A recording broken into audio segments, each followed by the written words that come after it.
இரக்கமும் மகிமை நிறைந்த ஆண்டவர் இயேசு கிறிஸ்துவின் விலையேறப்பெற்ற நாமத்தினாலே யாவருக்கும் அன்பின் வாழ்த்துக்கள். தேவன் தாமே ஒவ்வொருவரிலும் ஆச்சரியமான காரியங்களை செய்வாராக. இந்த நாளுக்குரிய தியான வசனம் லூக்கா 1 அதிகாரம் அதன் 48வது வசனம். அவர் தம்முடைய அடிமையின் தாழ்மையை நோக்கி பார்த்தார் என்று மரியாள் தன்னுடைய வாழ்விலே தேவன் நடப்பித்த செய்கைகளை நினைத்து தேவன் அவளுடைய வாழ்வின் உன்னதமான ஸ்தானத்தை உயர்த்தினதை குறித்து ஆண்டவரை புகழ்ந்து பாடுவதை அங்கே காண முடிகிறது. அவருடைய ஒவ்வொரு வார்த்தைகளும் தன்னுடைய வாழ்வின் ஒவ்வொரு பகுதிகளை சித்தரித்து காட்டுகிறதாக இருப்பதை நாம் காண முடிகிறது.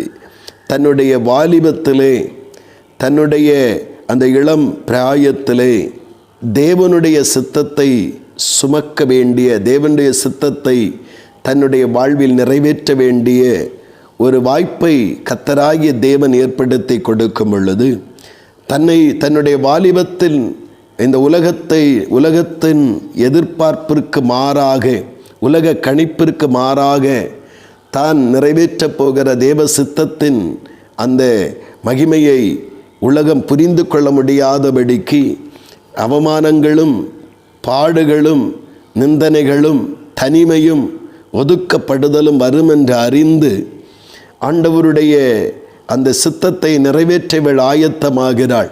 அந்த இடத்திலே பார்க்கும் பொழுது ஒருவேளை இந்த தாழ்மை என்கிற அந்த கருத்தை நாம் கவனித்து பார்ப்போமானால் தேவனுடைய அந்த சித்தத்தை நிறைவேற்றுகிறதற்கு தன்னை அவமானப்படுவதற்கும் உரிய ஒரு பாத்திரமாக தன்னை தாழ்த்த ஆரம்பிக்கிறார்.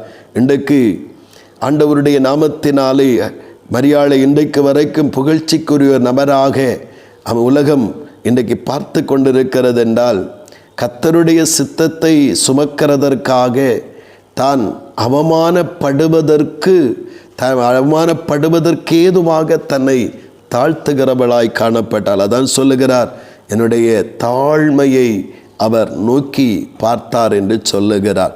இன்றைக்கு அநேக நேரத்திலே தேவ சித்தத்தை நாம் பல நேரங்களில் நிறைவேற்ற முடியாமல் போவது மனிதனை பார்த்து, உலகத்தை பார்த்து அவர்கள் என்ன சொல்லுவார்கள், நம்முடைய இமேஜ் எப்படி இருக்கும், நம்முடைய தரம் எப்படி தாழ்ந்து போகும், மனிதர்கள் நம்மை மதிக்க மாட்டார்கள் என்று பல நேரங்களிலே நமக்குள்ளே இருக்கிற அந்த பெருமையினாலே தேவ சித்தத்தை புறம்பே தள்ளுகிறவர்களாய் இருக்கிறோம்.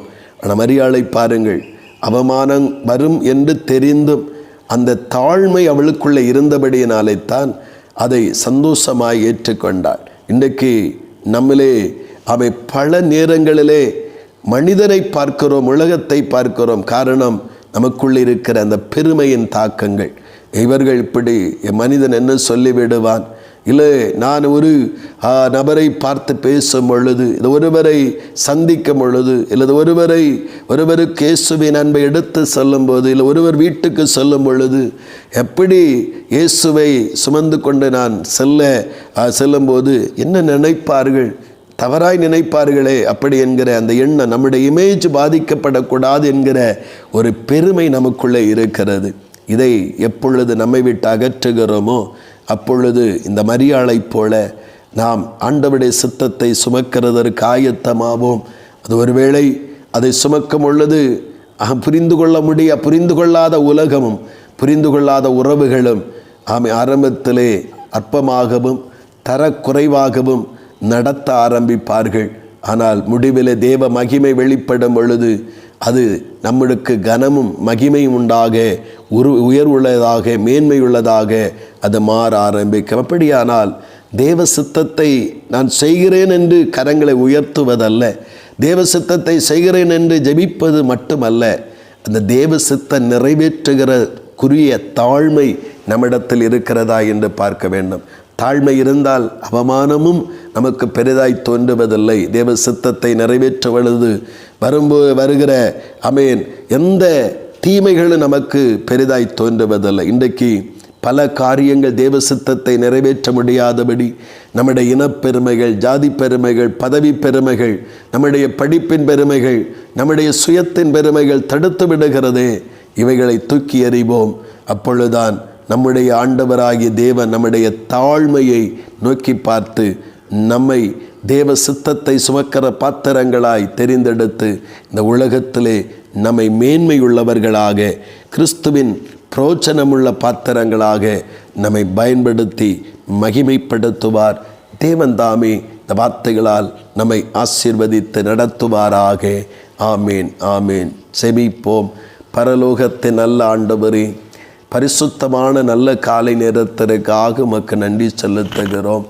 தேவனே, மரியாளிடத்திலே பிதாவின் சித்தம் நிறைவேற்றுவதற்கு அவள் ஆண்டவரை எதிர்த்து நிற்கவில்லை. ஒருவேளை அவளுக்குள்ளே பெருமை இருந்திருக்கும் என்றால் அவள் தேவனிடத்திலே சொல்லியிருப்பாளே, இந்த உலகம் என்ன சொல்ல, நான் ஒரு வாலிப பெண்ணாய் இருக்கிறேன், உலகம் என்னை ஒதுக்கி வைத்துவிடும், ஏன் என்னுடைய குடும்பத்தாரே என்னை தரக்குறைவாய் நடத்த ஆரம்பிப்பார்கள், அதனால் வேண்டாம் என்று ஒதுங்கி சென்றிருப்பாளே.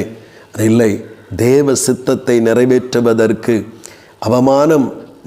அவமானத்தையும் பாடுகளையும் துன்பங்களையும் அவள் சகிக்கிறதற்கு ஆயத்தமாக. காரணம், அவளுடைய இருதயத்தில் இருந்த தாழ்மை.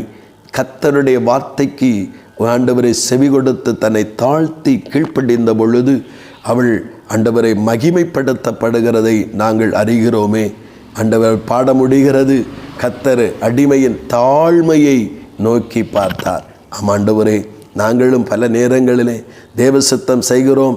ஆண்டவரே, உங்கள் சித்தத்தின்படி நடத்தும் என்று நாங்கள் ஜெபிக்கிறோம், அர்ப்பணிக்கிறோம். ஆனால் தேவ சித்தம் செய்யப்படுதல் எங்களிடத்தில் இல்லாமல் இருக்கிறது. காரணம், தேவ சித்தம் செய்தால் அவமானங்களும் பாடுகளும் இந்த உலகத்தின் பரிகாசங்களும் எங்களுக்கு வரும். அதை ஏற்றுக்கொள்ள எங்கள் மனது அநேக நேரத்தில் விரும்புவதில்லை.